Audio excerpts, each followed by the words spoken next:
YG는 또 누가 있냐? 지금 YG의 주요 주주 중에 하나가 네이버입니다. 특히 네이버는 드루킹 사건 때문에 검찰 수사를 앞두고 있습니다. 버닝썬, 승리, YG, 네이버로 이어지는 수사가 앞으로 진행될 가능성이 높습니다. 버닝썬에서 말 외에 또 하나의 수사 포인트는 VIP들에 대한 성접대입니다. 버닝썬은 강남의 고급 호텔 지하에 있습니다. 클럽에서 놀다가 바로 호텔로 올라가는 시스템, 여기서 성접대가 이루어졌다는 의혹이 있습니다. 성접대를 받은 사람들에 대한 증언이 경찰의 수사 과정에서 나오고 있다고 합니다. 앞으로 버닝썬 사건은 이렇게 선정적으로 국민들의 관심을 사로잡을 것입니다. 물론 처벌받을 사람들은 확실하게 처벌받고 의혹은 없애야겠지만 버닝썬 사건 때문에 중요한 정치적 이슈들 잊어버려서는 안 될 것 같습니다. 나비 효과란 말이 있습니다. 나비의 작은 날개짓 하나가 엄청난 기후 변화를 일으킨다. 이것처럼 작은 사건들이 서로에게 영향을 미쳐서 엄청난 게이트로 확대되는 것을 나비 효과란 말로 설명합니다. 인간은 같은 역사를 반복합니다. 우리는 역사의 실패 속에서 교훈을 얻습니다. 클럽이 아니라 도박장의 역할을 했다는 것에 주목해야 됩니다. 이것을 상세히 설명한 기사가 하나 있습니다.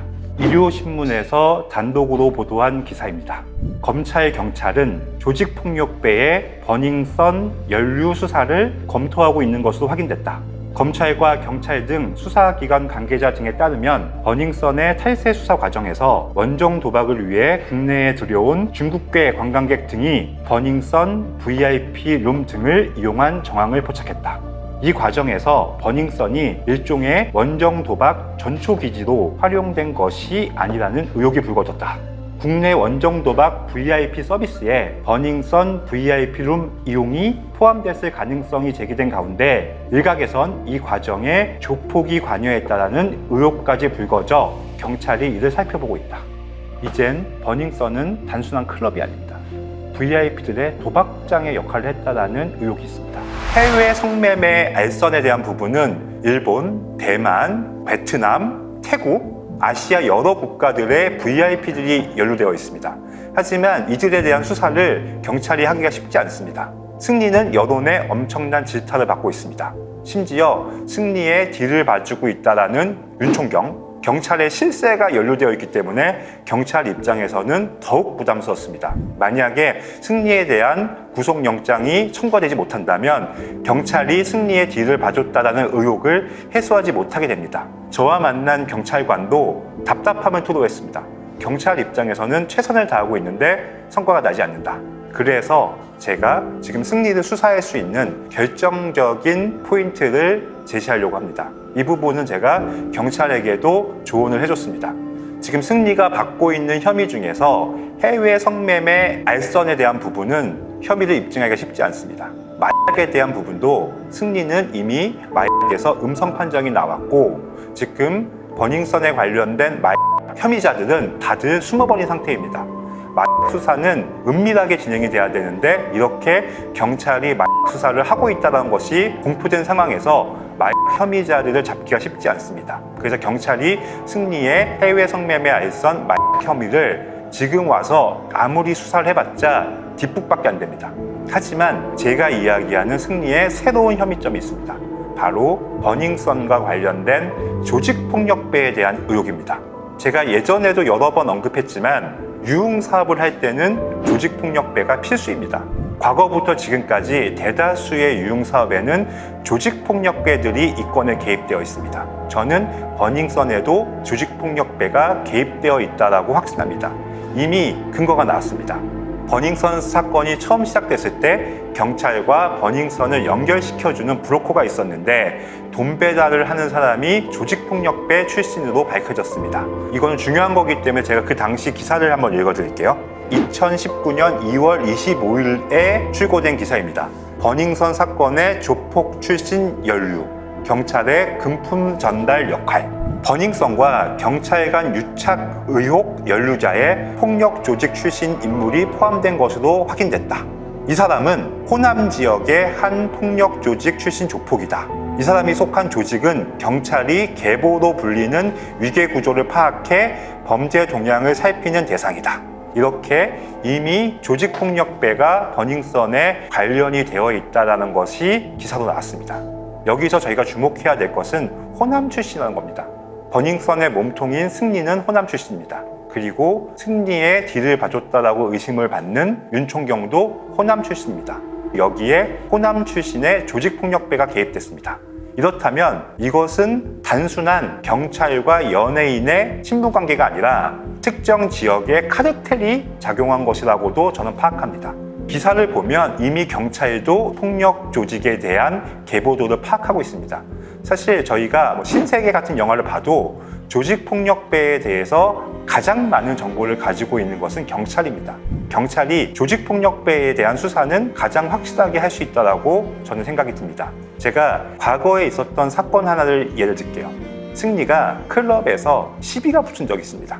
승리는 클럽에서 여러 사람들과 어울렸기 때문에 가끔 시비가 붙기도 했습니다. 그날의 시비는 조금 심각했습니다. 승리가 굴욕을 당했습니다. 물론 그 현장에서의 시비는 여러 사람들이 만류해서 잘 마무리가 됐지만 승리는 화를 감추지 못했습니다. 그래서 승리는 자신에게 시비를 건 사람들에게 사람을 보냈습니다. 그 사람들이 누굴까요? 바로 승리의 뒤를 봐주고 있는 형님들이었습니다. 저는 그 피해를 당한 사람과 연락을 취해봤습니다. 하지만 겁이 나서 앞으로 나서지 못하고 있습니다. 경찰이 이 부분에 대해서 신변 보장을 확실하게 해주고 수사를 시작해야 됩니다. 승리와 조직폭력배와의 연결고리를 밝힐 수 있다면 버닝썬 수사는 또 다른 전기를 맞게 될 것입니다. 저는 이번 수사를 경찰이 제대로 하지 못한다면 경찰은 더 이상 국민들에게 신뢰를 받기 어려울 것이라고 생각합니다. 경찰이 이번 수사에서 결실을 맺길 원한다면 지금부터라도 버닝썬에 연결된 조직폭력배에 대한 수사를 시작해야 됩니다. 경찰한테 고발을 해서 경찰이 수사를 해서 경찰이 증거를 잡아서 발표를 해야죠. 경찰은요, 마약에 대해서는 엄청난 데이터가 있습니다. 근데 경찰이 이 마약 수사에 있어서는 굉장히 소극적이에요. 그러다가 어떤 이슈가 있으면 또 갑자기 또 막 연예인들 마약범들을 잡아들입니다. 최근에 강남 클럽에 마약 공급해온 검을 마약한 건거. 그러면 저 공급하는 사람을 통해서 계속해서 꼬리를 물고 나가서 마약을 산 사람들을 잡아낼 수가 있어요. 근데 왜 그렇게까지 확대를 안 시키냐는 거죠. 연예계 마약 수사 태풍이 임박했다. 이렇게 예고하는 기사는 있는데 무슨 일인지 이 사건에서 진행된 게 없잖아요. 빅뱅의 대성의 건물에서 성매매가 이뤄졌다. 이렇게 전담팀까지 꾸려서 조사를 하겠다라고 이렇게 거창하게 기사를 내고서 잡아낸 거 있습니까? 왜 못 잡았습니까? 여기서 또 재밌는 사실 하나 알려드릴게요. 한예슬의 남자친구. 한예슬의 남자친구도 일을 했다라는 판도라라는 가게는요, 저 문제가 된 빅뱅 대성 빌딩 안에 있었습니다. 저 빅뱅 대성 빌딩 안에 선수들이 있는 그 판도라라는 가게도 있었고요. 또 위에는 가라오케 성매매가 이뤄졌다는 그 가라오케도 있었고, 그 건물에서 모든 게 해결된 겁니다. 또 그렇게 연결이 돼요. 아니, 딴 사람은 몰라도 승리는 구속해야 되는 거 아니에요? 아니, 버닝썬 사건을 경찰이 명운을 걸고 수사하겠다라고 했는데 승리를 구속시키지 못하면서 정준영은 왜 구속시켰어요? 정준영은 만만하니까. 정준영은 봐주는 백이 없으니까. 승리는 구속하려고 보니까 봐주는 사람들이 너무 많아. 그래서 승리는 구속 못 시키고, 저 황하나 같은 그냥 명실상부한 약쟁이도 현장에서 하는 것을 잡지 않는 이상 저렇게 재판에서 쉽지가 않은 거예요. 사실 제가 앞서서 경찰을 좀 비판했는데 경찰도 애로사항이 있다는 거 알아요. 그런데 왜 현장을 못 덮칩니까? 사실은 김상교 씨가 버닝썬에서 폭행당하던 날 그때 경찰이 현장을 덮쳤으면 현장에서 잡았겠죠. 그런데 왜 안 들어갔습니까? 유착관계가 있으니까요. 그게 문제인 거죠. 황하나는 단순한 마약 투약자가 아니라 마약 조직의 판매책이다. 이것도 아마 제가 처음으로 폭로했을 거예요. 박유천과의 관계 때문에 황하나가 유명했는데 황하나는요, 클럽에 마약과 더불어서 염산을 공급한다. 제 방송을 많이 보신 분들은 염산이 무슨 뜻인지 알죠? 염산은 뭐냐면요, 마약에 찌들어 있는 여자를 말합니다. 함께 마약을 하면서 즐길 수 있는 염산이라고 불리는 여자들을 공급하는 역할이 황하나입니다. 대표적인 사건이 YG에서 조로라는 말레이시아 재벌이 한국에 왔을 때 성접대를 했다. 근데 그 자리에 양현석도 있었고 정마담도 있었고 싸이도 있었고 그리고 황하나가 있었다. 황하나가 여기 왜 있었겠습니까? 그리고 황하나가 있다면 이 자리는 어떤 자리겠습니까? 조로에 대한 저 접대도 경찰이 수사를 했지만 양현석이고 승리고 뭐고 저것도 제대로 지금 처벌을 내리지 못하고 있잖아요. 뭐 언론에서 막 관계도까지 그려가면서 YG가 조로를 접대함으로 인해서 말레이시아에서 어떤 사업권을 받았다, 정마담을 통해 갖고서 여자를 공급했다, 그리고 결국 황하나를 붙잡아 왔음에도 불구하고 이것에 대해서 수사가 진행되지 못하고 있잖아요. 이 버닝썬 사건이 큰일 날 뻔한 게 뭐냐면 지금 문재인 정부에 가장 충실한 역할을 하고 있는 MBC에서 버닝썬을 특종을 했습니다. 버닝썬 사건을 최순실 게이트 시즌2도 만들려고 했던 것이 계획이었습니다. 그래서 김상규한테 최순실 조카 알렉스한테 맞은 걸로 하자, 이렇게 좌파들이 회유를 했다는 거 아니에요. 김상규 씨는 자기가 누구한테 맞았는지도 몰라요. 그런데 저 좌파들이 그냥 너 누구한테 맞은지 모르니까 그냥 최순실 조카한테 맞은 걸로 하자, 그러면 그 다음은 우리가 진행시키겠다, 이 회유에 김상규 씨가 넘어가지 않은 거, 저는 그거 하나만 갖고서도 김상규 씨 인정합니다. 그래도 거짓말은 안 했잖아요. 제가 그래도 그거 하나만큼은 역할을 했다고 느끼는 게, 제가 윤총경을 발칸했잖아요. 이 윤총경이 버닝썬에 연루됐다, 승리와 친구들이 검찰총장도 아니고 경찰총장이라고 부르면서 윤총경하고 연락을 했다는 게 밝혀지니까 청와대에서 갑자기 버닝썬을 덮어라, 김학의 사건을 키워라, 지금 이렇게 했다는 것이 청와대의 기획사정 의혹입니다. 지금 윤총경이요, 항소심에서 벌금 2천만 원 나왔어요. 이 사람도 구속 안 됐어요. 이쯤 되면 버닝썬 사건을 다시 한번 수사해야 되는 그런 충분한 이유가 됐을 거라고 저는 생각이 들고요. 한예실뿐만 아니라 사실 버닝썬의 가장 큰 의미는 대한민국 사회가 더 이상 마약 청정국이 아니다, 버닝썬에서 그냥 대놓고 마약이 유통됐다, 일반인들뿐만 아니라 유명인들도 버닝썬에서 마약을 했다라는 제보들이 굉장히 많이 있습니다. 이 부분을 경찰이 수사를 해야 되는데 지금 왜 이렇게 소극적인가요? 철저하게 수사하시길 바랍니다. 윤감용 경찰청장은 버닝썬 사건에 대해서 지휘 고하를 막론하고 철저하게 수사를 하겠다라고 기자간담회에서 밝힌 적이 있습니다. 특히 경찰의 고위직이 승리에 뒤를 봐줬다는 의혹이 나온 상태입니다. 윤총경의 이름을 많은 사람들이 기억하고 있을 것입니다. 그런데 지금 윤총경 어디 갔습니까? 경찰 윤총경 수사하고 있습니까? 지금 언론 지상에 나오는 보도를 보면 음란물 유포 혐의가 있다며 로이킴을 수사하고 에디킴 등 정준영의 친구들만 잡고 있습니다. 그리고 수사를 하라고 했더니 황하나나 로버트 할리씨 같은 유명인들만 수사하고 있습니다.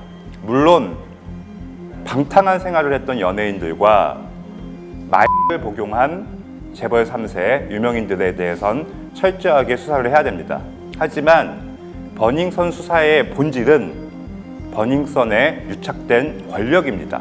특히 청와대에서 근무했던 윤총경의 실체에 대해서 많은 국민들이 궁금해하고 있습니다. 그러나 경찰은 지금까지 윤총경에 대해서 승리에게 빅뱅의 콘서트 표를 받았다는 김영란법 위반 하나만을 발표했습니다. 국민들은 어이없어하고 있습니다. 윤총경에 대해서 철저하게 수사를 하지 못한다면 국민은 더 이상 경찰을 신뢰하지 못할 것입니다. 최근 채널A는 윤총경이 청와대에 근무할 때 청와대 근처의 식당에서 승리와 식사를 했다라는 의혹을 보도했습니다. 그런데 경찰은 밥값을 누가 냈느냐 하는 전표만 들여다본다고 해요. 이렇게 사소한 의혹으로 국민들의 눈을 가릴 생각을 하면 안 됩니다. 지금 제가 경찰을 믿지 못하겠어요. 제가 새로운 의혹을 발견했습니다. 경찰청장이 임명한 버닝썬의 최고 수사 책임자는 조용식 서울경찰청 차장입니다. 저는 조용식 팀장이 이번에 버닝썬 수사를 지휘하고 있는 것에 대해서 문제가 많다고 생각합니다. 바로 조영식의 친형 때문입니다. 조영식의 친형 조용순 씨는 문재인 정부에서 청와대 경호실에서 근무했던 사람입니다. 경호실 근무가 끝나고 수출입은행에서 감사로 채용됐습니다. 그런 낙하산 인사에 대해서 그 당시부터 문제를 지적한 언론이 많았습니다. 2018년 10월에 출고된 기사입니다. 대통령 경호처 출신이 수출입은행 감사, 국책은행 감사 낙하산 논란. 수출입은행의 조용식 감사는 대통령 경호실 경호부장과 대통령실 경호처 경호본부장, 국민체육진흥공단에서 상임감사를 했다. 조 감사는 지난 1월 수출입은행장의 제청에 따라 기획재정부 장관이 감사로 임명했는데 당시 상임이사로 함께 임명된 2명의 경력과 대조를 이룬다. S 상임이사와 K 상임이사는 수출입은행에서 실장 보직과 지점장, 해외 법인장 등을 지낸 금융 전문가다. 조감사의 임명 당시 재계에서는 낙하산 인사라며 수출입은행의 고유 업무는 물론 경영진의 비위와 직무를 감사해야 할 감사직과도 무관한 전형적인 보훈 인사라는 논란이 제기됐다. 이 기사를 보면 문재인 대통령의 수혜를 입어서 조영식 경찰팀장의 친형이 수출입은행의 감사라는 중요한 직책을 맡게 됐습니다. 특히 경호실 업무가 경력의 전부인 사람인데 고도의 금융 지식을 요구받는 수출입은행의 감사로 일한다는 것에 대해서는 문제가 많습니다. 그런데 정권의 수혜를 받은 형의 동생이 지금 정권이 연관될 수도 있는 버닝썬 사건을 수사를 책임지고 있습니다. 지금 버닝썬 사건은 용두사미로 끝나려고 해요. 지금 수사가 시작된 지 2달이 넘었지만 만만한 연예인들이나 수사하고 혐의 잡으라고 하니까 재벌가만 털고 있습니다. 버닝썬에 연결된 권력에 대해서는 한치도 접근하지 못하고 있습니다. 지금 윤총경이라는 이름에 대해서 모든 국민이 알고 있음에도 불구하고 윤총경에 대해서 본격적인 수사를 하고 있는지 저는 의문을 가질 수밖에 없습니다. 저는 이 방송을 통해서 버닝썬 수사 책임자인 조영식 팀장의 해명을 요구합니다. 윤총경에 대해서 얼마나 수사를 했는지, 그리고 윤총경이 승리와 버닝썬의 식구들을 위해서 어떤 역할을 했는지 지금이라도 철저하게 밝혀야 됩니다. 빅뱅 콘서트 티켓을 받았다는 김영란법 위반 정도로 넘어가면 국민들은 이 결과를 도저히 납득하지 못할 것입니다. 제가 예전에 이제 버닝썬 사건에 대해서 방송을 할 때 버닝썬의 그 승리와 YG의 딜을 봐준 윤총경을 수사해야 된다. 그렇게 얼마나 많이 주장을 했습니까? 그런데 제가 그렇게 아무리 주장을 해도 사람들이 좀 미심쩍어 하시던 분들이 사진 한 장을 공개하니까 바로 이해를 하는 거예요. 그래서 이렇게 보여주는 거, 그게 중요하거든요. 시각적인 게 중요해요. 왜냐하면 조국하고 윤규군하고 함께 해맑게 웃으면서 찍은 그 사진 한 장 때문에 윤규군과 조국의 관계가 증명이 되죠. 이거는 말로 하는 것보다 사진 한 장 보여주는 게 훨씬 더 효과적입니다. 그래서 저는 이 버닝썬의 윤규군의 얼마나 실세였는지, 뭐 조국이 이번 정부의 실세인 거는 모두들 알죠. 이 조국과 이렇게 가까운 사이였으니 이 윤규군을 조사하는데 경찰이나 검찰이 얼마나 부담을 느꼈겠어요. 이런 부분을 사진 한 장을 통해서 우리가 쉽게 이해하게 됐다.